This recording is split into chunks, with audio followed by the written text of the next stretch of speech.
कि बहुत बार ऐसा होता है कि कभी किसी के पेरेंट्स को देख के हम लोग बच्चों को जज नहीं कर पाते। और हमें लगता है कि ये कैसा हो गया, मतलब पेरेंट्स अगर सांवले वर्ण के हैं और उनका जो बच्चा है वो गोरे वर्ण का है, तो अब वही चाहते हैं मतलब। ओके। प्लानिंग से कर सकते हैं। अब जैसे कि मान लीजिए आपकी हाइट कम है, हाँ। ठीक है? अब आप चाहते नहीं है कि मेरे बच्चे की हाइट कम हो। अब वो तो कहते हैं कि भाई हम तो कम ही करेंगे। लेकिन हम अधिक हाइट देने वाला ग्रह, उसका लग्न तैयार करके सेट करके कोशिश करते हैं पूरी प्लानिंग के साथ में, और वो सेट हो गया तो वो हाइट आप देखेंगे कई कई बच्चों के माता पिता तो कम हाइट के होते हैं, लेकिन वो पैदा होती है वो अगर अलग। हम लोग सचिन तेंदुलकर की ही बात करें तो। हाँ, सही है। और दूसरा ये है कि जैसे आपको लगता है कि मैं अपने जीवन में गायक कलाकार बनना चाह रहा था या मैं एक्टिंग करना चाह रहा था, लेकिन मेरे को मौका नहीं मिला, मेरे से हो नहीं पाया। मैं अपने बच्चे को ज़रूर बनाऊँगा, कलाकार बनाऊँगा, मैं उससे नौकरी नहीं। तो कलाकार बनने के लिए आप बनाने वाले कोई नहीं है, बनाने वाला तो ऊपर बैठा है। लेकिन वो बनाता कैसे, अगर उसका सिस्टम मालूम हो, तो आप उसके लिए प्रयास कर सकते हैं। तो एक ज्योतिषी आपको बताएगा कि ये ग्रह कलाकारों में होते हैं। ये आप खुद भी देख सकते हैं, कलाकारों की कुंडली बुला ली, तो मुझे अमिताभ बच्चन की कुंडली चाहिए। देखिए उसके ग्रह कौन से अच्छे हैं, तो हम उस तरह से मिलते-जुलते ग्रहों की स्थिति वाला बच्चा जब पैदा करेंगे अपने यहाँ, वो भले ही 3 साल बाद पैदा होगा। हमको वेट करना पड़ेगा अगर, तो हम वेट। अरे, आपने ये बात बोल के जो अभी तक जो इसके ऊपर पिक्चरें बनी थी थ्री इडियट्स, आपने ये बात बोल के सभी पेरेंट्स के प्रॉब्लम ही सॉल्व कर दिए। सभी पेरेंट्स और जो बच्चों के झगड़े होते थे, मेरे पापा मुझे ये बनाना चाहते हैं बट मैं कुछ और बनना चाहता हूँ, तो इनके जो मतभेद आने वाले समय में होने वाले हैं, अगर ऐसा होता है तो ये प्रॉब्लम ही सॉल्व है फिर तो। मतलब ये कितनी बड़ी प्रॉब्लम सॉल्व कर सकती है। बट प्रॉब्लम ये था कि हमें पता ही नहीं थी। मतलब जो कैलकुलेशन हम लोग बच्चा पैदा होने के बाद करते हैं कि ये उनका सही टाइम है, ये उनका डेट ऑफ बर्थ है, ये उनका प्लेस है। ये आप ऐसा बोलना चाह रहे हैं कि ये आप रिवर्स कैलकुलेशन करके उनको पहले से ही बता सकते हैं कि उनको कैसा बच्चा चाहिए, और फिर आप उनको बता सकते हैं। तो ये बात बोल के सच में अगर ये लोगों तक जाता है ना, तो बहुत बड़े-बड़े लोगों की प्रॉब्लम सॉल्व कर सकता है। और सच में मतलब इसलिए बोलता है कि हमारा जो मेरा मेरा भारत महान, जो सनातन धर्म में है इसलिए उनको बोला जाता है। और सच में आज ये वेस्टर्न कल्चर को देख-देख के ना लोग मतलब पूरी तरीके से मतलब वो तो कुंडली देख के शादी भी नहीं करना चाहते। उनके लिए कोई वो इनके ऊपर मानते ही नहीं, बट उनको उनका नतीजा फिर मतलब भोगना पड़ता है। उनसे फाइट करना पड़ता है। तो सच में अगर ऐसा है तो बहुत अच्छी, मतलब ये मैं हर लोगों तक पहुँचाने की पूरी कोशिश करूँगा कि अगर ऐसे है, तो बिल्कुल मतलब आप ऐसा करिए, क्योंकि लोग शादी के लिए इतने-इतने पैसे खर्च करते हैं, फिर बच्चे होने के बाद बच्चों को सुधारने के लिए इतने पैसे खर्च करते हैं। तो मुझे लगता है कि ये इतनी बड़ी जब बात है तो उन्होंने पहले इस पे काम करना चाहिए। पहले ऐसे लोगों से मतलब आप जैसे लोगों से या फिर आपसे उनको मिलना चाहिए और आपसे वो सलाह लेनी चाहिए, और फिर ये सारी प्लानिंग करनी चाहिए। तो सच में ये बहुत बड़ा खुलासा है, और ये बहुत बड़ा वो बोलते हैं ना कि कर्म योग, भक्ति योग और ज्ञान योग। तो ये ज्ञान योग आपने जो दिया है, ये जो ज्ञान दिया है, इसकी वजह से सच में बहुत सारे लोगों के प्रॉब्लम सॉल्व हो सकते हैं। बट क्या इसमें कितनी परसेंट एक्यूरेसी हो सकती है? अगर ये बात सच है तो? देखिए रोहन जी, आप ये मान करके चलिए कि जब आप किसी काम को करने की कला जानते हैं, हाँ, के बारे में जानकारी है, तो आपको एक्यूरेसी 100% ही मिलेगी। एग्ज़ैक्टली। लेकिन जैसे आपने कोई बच्चे के लिए आपने सोचा कि हमको एक आध्यात्मिक जो रुचि वाला बच्चा चाहिए, और वो जो ठान ले वो करे, और वो जो जो आप चाह रहे हैं वैसा बने, और उसके लिए जो ज़रूरी प्लैनेट्स हैं, उनका हमको वेट करना होता है। लेकिन जैसे शनि ग्रह है, इसकी अच्छी पोज़ीशन या जो पोज़ीशन ही चेंज होती है 2.5 साल में। ये अभी पिछले 2 साल से अपनी स्वराशि में, 2.5 साल से स्वराशि में था, उसके पहले भी था मकर और कुंभ में, अभी मीन राशि में आ गया। अब इसको 30 साल लगेंगे मकर राशि और कुंभ राशि में पहुँचने में। वो जो लाभ जिनको लेना था वो ले लिया। शनि से प्रधान लोग जो बच्चे पैदा हुए, उनका शनि मजबूत था पिछले में। लेकिन उनका लग्न और दूसरे ग्रहों की स्थिति दिन में कितने बजे पैदा हुए, उनके ऊपर उसका कितना प्रभाव है, ये लोगों को जानकारी नहीं है, तो फिर उसके हिसाब से सब गड़बड़ हो जाता है। लेकिन हम पहले से तय करके रखेंगे कि हमारा बच्चा किस मंथ में पैदा होगा, शुक्ल पक्ष में होगा, कृष्ण पक्ष में होगा, किस डेट के आसपास पैदा होगा और कितने बजे के आसपास पैदा होगा। तो इसमें हम आधुनिक विज्ञान की मदद लेते हैं और क्योंकि आजकल सिस्टम ये हो गया है 99% जो प्रसव है वो सब ऑपरेट करके ही वो डिलीवरी करते हैं डॉक्टर लोग। सब लगभग यही हो रहा है, जबकि इसकी कोई आवश्यकता नहीं थी। हुँ, आज से अगर 100 डेढ़ 100 साल पहले जाएँ तो किसी घर में मतलब ऐसा ऑपरेशन तो होता ही नहीं था, वो घर में ही सब हो जाता था जो होता था। तो मैंने तो अपने खुद के परिवार में, जहाँ हम ज़िम्मेदारी ले सकते हैं, इस तरह से डेट-वेट की जानकारी देकर के नॉर्मल डिलीवरी ही करवाई है। और मेरी एक भांजी तो घर में ही पैदा हो गई थी, क्योंकि हमने जब साइन दिया था, उस समय के पहले अस्पताल पहुँचना भी संभव नहीं था उनके लिए, लेकिन वो बहुत स्वस्थ रही, बहुत अच्छी है वो। तो ये जो चीज़ें हैं, एक्यूरेसी तो आपको पूरी मिलेगी उसमें। बस ये है कि प्लानिंग अच्छी होना। आपने जैसे आज बोला कि हमको ये बच्चे चाहिए हैं और लगभग डेढ़ 2 साल के अंदर में हम चाहते हैं। तो हम फिर देखेंगे ग्रहों की स्थिति कब-कब, कौन-कौन सी, कैसी-कैसी बढ़ रही है। उस हिसाब से निकालेंगे कि भई इस समय तक के बच्चे को इस दुनिया में आना चाहिए, तो हम जो गर्भधारण का जो संस्कार है, वो इस पीरियड में करेंगे। तो उसका एक समय हम निकालेंगे, बताएँगे। उस समय में उससे संबंधित जो नियम, संयम, धर्म का पालन है, वो पालन करना है।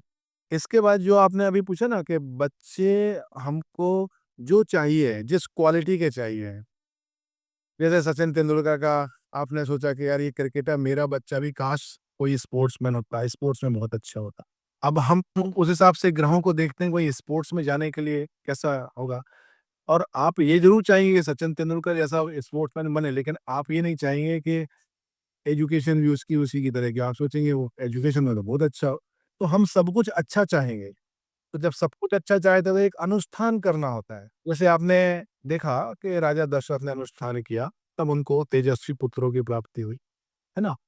इसी तरह से द्रौपदी भी और बहुत सारे उसमें यज्ञ अनुष्ठान से होते थे, क्योंकि विवाह का जो मूल उद्देश्य है, वो संतति ही है। एग्ज़ैक्टली। तो जीना तो है, लेकिन प्रजनन करके हमारे ये इस संसार को आगे बढ़ाना, ये है। और हमारा जो कर्तव्य है, वो ये है कि उत्तम किस्म की संतान हम पैदा करें। जैसे परवरिश पे ध्यान देना चाहिए। हम लोग स्कूल क्यों जाते हैं? सीखने के लिए जाते हैं, क्योंकि हम देश के लिए, समाज के लिए कुछ कर सकें। अच्छा, जब हम बच्चे होते हैं तो हमको खुद को अकल होती नहीं है। हम लोग बहुत सारी शैतानियाँ करते हैं, गलतियाँ करते हैं, मारपीट भी करते हैं, चोरियाँ भी कर लेते हैं छोटी-मोटी। और बाद में समझ में आता है कि यार क्या-क्या करते रहे हम लोग, समय बर्बाद किया। तो हमारे ग्रह नक्षत्र हमसे वैसा काम करवाते हैं।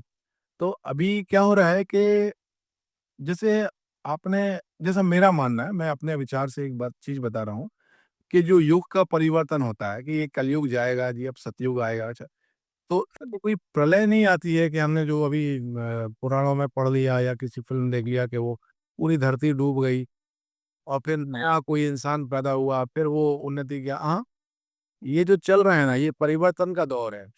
यहाँ जब हम से बात कर रहे हैं, इस तरह के संतान के पैदा होने की, तो वो जो अमेरिका में बैठे वैज्ञानिक हैं, वो एआई मॉडल रोबोट बना रहे हैं, जो इंसानों जैसे दिखें, उनसे वो उधर तैयारी में है। हम इधर तैयारी में हैं कि बच्चे कैसे अच्छे पैदा हों। तो एग्ज़ैक्टली। ये दोनों तरफ से प्रयास हो रहे हैं, क्योंकि हमको क्या चाहिए, दुनिया उत्कृष्ट चाहिए। तो एग्ज़ैक्ट रोबोट बनाना उनको आसान इसलिए लगता है क्योंकि वो एक मार्केट भी है बहुत बड़ा। दूसरी है कि हम अपने हिसाब से उसको चलाएँगे और वो हमारी सुनते हैं। लेकिन आजकल अभी मैं जो बातें आपको बता रहा हूँ, जो भी दंपत्ति इसको सुन रहे होंगे, कितने लोग इसको फ़ॉलो करेंगे इसके बारे में कहा नहीं जा सकता। लेकिन जिन्होंने भी जो भी इसमें समझ के करेंगे उनको रिज़ल्ट ज़रूर अच्छा मिलेगा। तो वो एक मॉडल बना रहे हैं रोबोट का और हम चाहते हैं कि इस दुनिया में अच्छे बच्चे पैदा हों। तो वो रोबोट की तरह ही होंगे, मतलब उसमें पर नेचुरल होगा वो। उसमें गुण वही डाले जाएँगे जो हमको चाहिए। तो हम ग्रह अच्छे जब उसके अंदर में लेके आएँगे, उसमें समय लगता है, ये बात सही है।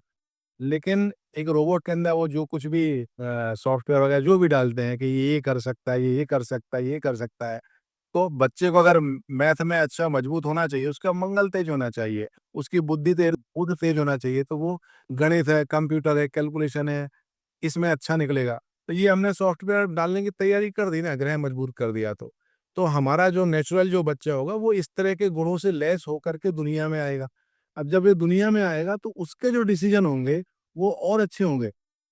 तो एक समय आएगा जब सब सब लोग इसी तरह से जब बच्चों को पैदा करेंगे प्रॉपर, जैसे अभी लोग शादी करते हैं ना, तो अब एक मतलब जो सिस्टम ही चल पड़ा है कि इवेंट को प्लान करना है, फिर उसकी मदद लेते हैं, फिर वो ऐसा होगा, ये होगा, दुनिया भर तो वो चीज़ें कर रहे हैं, लेकिन जिस दिन बच्चों पे ध्यान देंगे, तो आने वाली पीढ़ियों में सुधार होगा और कुछ समय के बाद में अवांछित तत्व हैं, जैसे हम बोलते हैं कि भई ये गुंडे बदमाश नहीं होना चाहिए, ये डकैत नहीं होना चाहिए, ये झूठ बोलने वाले, ये भ्रष्टाचारी नेता नहीं होना चाहिए। ये अपने आप छँटना शुरू हो जाएँगे क्योंकि इनकी पैदाइश कौन चाहता है? एक जो बेईमान नेता भी है ना, वो भी अपने घर ईमानदार औलाद को चाहता है, मेरा बच्चा अच्छा हो, सच्चा हो, बड़ों की सेवा करने वाला हो, मर्डर ना करे, वो नहीं चाहता। लेकिन उसने जो काम किया, उसने भी अनजाने में ही पता कर लिया, तो फिर वही चीज़ रिपीट हो जाती है। जब उसमें सुधार होगा, तो पीढ़ियाँ सुधरेंगी, तो कुछ सालों के बाद में ऐसा होगा कि सब कुछ सुधर गया, वो सतयुग आ गया फिर। ये कोई नहीं आएगी, यही होएगा चेंज और अपने आप सतयुग आ जाएगा क्योंकि सब लोग समझदार होंगे, सब लोग गुण संपन्न होंगे, तो सब लोग सुखी होंगे। एग्ज़ैक्टली। मतलब हमेशा जो भगवान ने बनाई हुई चीज़ है, जो नेचुरल चीज़ है, वही हमेशा बेस्ट होती है। कि हम इंसान कितना भी रोबोट क्यों ना बना ले, फिर भी इंसान कभी इंसान को नहीं बना पाया है। रोबोट से मतलब उतनी कमियाँ कहीं न कहीं रहती है। तो इसी वजह से हमें नेचुरल प्रोसेस को ही फ़ॉलो करना चाहिए। रोबोट बनाने से भी अच्छा है कि उन लोगों तक भी अगर ये मैसेज चला जाए कभी, आगे चल के जब यूट्यूब पे डाला जाए ये, या फिर इसका इंग्लिश में ये हो जाए, तो शायद उन लोगों को भी ये मैसेज पहुँचाया जाए कि वो जो लोग मेहनत कर रहे हैं, उससे अच्छा मेहनत यहाँ पे कर लेते हैं। तो बहुत अच्छी बात है। और अभी जो मेंटालिटी हुई है ना, वो मेंटालिटी ऐसी है कि वो रोबोट, मतलब रोबोट में पैसा खर्च करना उनको बहुत ये लगेगा। बट यहाँ पे अगर उनको बोला जाए कि इस ज्ञान को लीजिए, आप पहले इसको समझिए अच्छे तरीके से, पूजा-पाठ करनी चाहिए, तो ये शायद उनके लिए थोड़ा-सा मतलब डिफ़िकल्ट रहेगा कि या फिर इस पे डिसीज़न नहीं ले पाएँगे। तो लोगों को भी ये समझना ज़रूरी है कि हमारा ये जो रोकना चाहूँगा, जो रोबोट की ज़रूरत है वो किसको है? जैसे मैं एक पैसे वाला धनाढ्य व्यक्ति हूँ, मेरी औलाद मेरी नहीं सुन रही है। आप कई लोग को देख लीजिए, ज़्यादातर लोगों को मिलेगा। वो कितना पैसा हो लेकिन उनके पास में अब उनके परिवार के लोग उनका ध्यान नहीं रख पा रहे हैं, उनको प्रेम नहीं मिल रहा, प्रेम का अभाव है। उनको वो नौकर-चाकर ऐसे तो बहुत से रखे हैं, पर नौकरों में भी कौन कब उसका नुकसान कर दे, कोई कौन मर्डर कर दे, कौन चोरी कर ले मालूम उसको फिर रोबोट की ज़रूरत है उसको। वो एक्चुअली सर्विस पाने के लिए एक नौकर की तरह उसको यूज़ करने के लिए रोबोट चाहिए। बच्चे के रूप में नहीं चाहिए उसको। तो वो अब सोच नहीं सकता जैसे अब कोई व्यक्ति 60 साल का हो गया है, वो तो अब बची हुई ज़िंदगी के लिए सुविधाएँ चाहिए तो बोले एक रोबोट मिल जाए हमको, है ना? तो वो खरीदेंगे। लेकिन जो अभी यंग एज में, जिनका नया जनरेशन आना है, वो सावधान हो जाएँ। क्यों? क्योंकि आपके बच्चों के संस्कार अच्छे होंगे, तो वो आपकी भी केयर करेंगे और समाज की भी करेंगे और देश की सेवा भी करेंगे, है ना? अब अचानक से कोई व्यक्ति मतलब बहुत अच्छा पैदा हो नहीं जाता है। मतलब जब तक प्लानिंग ना करें। धोखे से कोई नेता हमको मोदी या योगी जैसा मिल गया है, तो हम लोग किस्मत को कह रहे अब नहीं तो नेता कैसे होते हैं सब जानते हैं। अब सब लोग योगी जी जैसे अगर बन जाएँ तो कितना समय लगेगा हिंदुस्तान को सुधरने में और दुनिया को सुधरने में। लेकिन तो अचानक हुए हैं, धोखे से हुए हैं। अब आप प्लानिंग कर लीजिए कि मुझे योगी आदित्यनाथ जैसा बच्चा चाहिए। जो आ गया है, तो आपको उसके लिए वेट करना होगा। उसके जो प्लान हैं, उसको सेट करके वो कब-कब वैसी स्थिति बनेगी या लगभग उससे मिलती-जुलती स्थिति बनेगी, तब हम करेंगे। फिर वो बड़ा होगा, फिर जब वो 15-20 साल, 25 साल का होगा, तब वो उसके लक्षण सामने आएँगे। तो एक लंबी प्रोसेस है। लोग इतना धैर्य रखना नहीं चाहते। अच्छा, पता भी नहीं है, लेकिन इसको जो भी फॉलो करेंगे, उसका रिज़ल्ट ज़रूर मिलेगा। ये जो गर्भधारण वाला है, इस कॉन्सेप्ट पे लोगों को जानकारी दिया हूँ, लेकिन ये प्रोसेस शुरू ही हुई है, कुछ लोगों की। लेकिन इससे पहले बच्चों का जन्म कब होगा? जब गर्भधारण हो गया, प्रेग्नेंसी हुए, कुछ गुड न्यूज़ मिल गई घर में, तो बच्चे कब होंगे? इसके कैलकुलेशन जब मैंने लिए, तो कैलकुलेशन सही आए और बच्चे उस हिसाब से हुए और वैसे हैं। तो मुझे पूरा यकीन है कि जब हम इस चीज़ को प्लान करेंगे, तो फिर बच्चे उस हिसाब से होंगे और उसको मतलब लाभ मिलना ही मिलना है और इस समाज का और पूरे विश्व का परिवर्तन ऐसे ही होना है। अच्छा, एक चीज़ और कहना चाहूँगा, आप लोगों ने अगर कभी ओशो को सुना होगा, उनकी स्पीच में अगर जिन्होंने अच्छे से सुना है, तो उन्होंने अपनी स्पीच में इस बात को कहा है कि प्रजनन का अधिकार, बच्चे पैदा करने का अधिकार सबको नहीं होना चाहिए। वो ये कहते थे कि ये जितने चोर हैं, सज़ा याफ़्ता मुजरिम हैं, एकदम अकल के पैदल लोग हैं, जो मर्डरर हैं, ये सब मतलब जानवरों जैसे बच्चे पैदा कर देते हैं, फिर उनके जीन्स होते हैं, फिर वही चीज़ बढ़ती चली जाती है। आप ज़्यादातर निचले वर्ग में देखेंगे, तो एक लेबर का बच्चा आम तौर पे लेबर निकलता है। कुछ काम करता रहेगा। वो नहीं उठ पाता क्योंकि उसके संस्कार वैसे चले जाते हैं। और तो वो ये कहते थे कि सबको बच्चे पैदा नहीं करना चाहिए, सबको वोट देने का अधिकार भी नहीं होना होना चाहिए। लेकिन वो सब कहते थे, उसका कोई प्रभाव लोगों पे पड़ा नहीं कि भई बच्चे पैदा नहीं कर कैसे मना करोगे? ये तो मौलिक अधिकार है हमारा बच्चे पैदा करने का। लेकिन उस समय भी विचारक आज से 50 साल पहले भी इस चीज़ को सोचते थे, जो दार्शनिक लोग थे। आज भी सोचते हैं और सैकड़ों हज़ारों साल पहले हमारे ऋषि-मुनि सोचते थे। तो वो सलाह का वो होता था। लेकिन धीरे-धीरे अभी पिछले कुछ सालों में जब से मुगल आए या अंग्रेज आए, तो हम लोग इन चीज़ों को भूल गए या भुला दिया गया जानबूझ के और कहा ये तो सब बकवास है। लेकिन जो भी लोग अगर ज्योतिष को बकवास मानते हैं, तो जिस भी समय उनको सही ज्योतिष का जानकार मिलेगा, उनका ये भ्रम दूर हो जाएगा। उसके बाद में अगर भ्रम दूर हो जाए, तो जो मैं जानकारी दे रहा हूँ बच्चों के लिए, इसको फ़ॉलो ज़रूर करें।